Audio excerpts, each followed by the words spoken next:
પ્રભુ ઈસુ ખ્રિસ્તના સર્વશ્રેષ્ઠ નામમાં આપનું હાર્દિક સ્વાગત છે.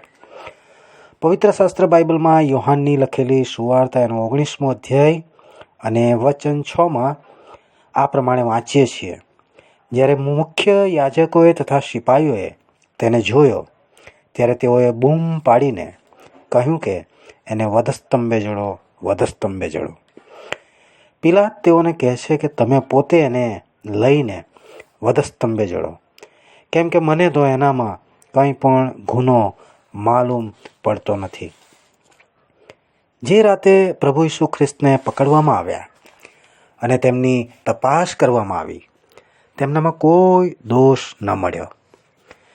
પિલાતે તો પણ તેમને કોરડા મરાવ્યા. આ મનુષ્યની દુષ્ટતા જ છે. જ્યારે તે પ્રભુને યહૂદીઓની સામે લઈને આવે છે ત્યારે તેઓ પ્રભુને જોઈને બૂમો પાડી પાડીને કહે છે, તેને વધસ્તંભે જડો, વધસ્તંભે જડો. પિલાતે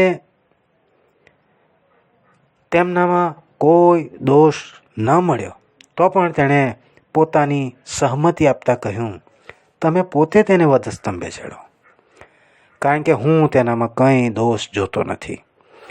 પાપે મનુષ્યને એવો અંધ કરી નાખ્યો છે કે તે પોતે પોતાના સૃષ્ટિકર્તા, પાલનહાર અને ઉદ્ધારકર્તાને ન ઓળખી શક્યા અને તેમને તેઓએ વધસ્તંભ પર જડાવી દીધા. ક્રૂસ પર પ્રભુ ઈસુ ખ્રિસ્તે મનુષ્યના દંડની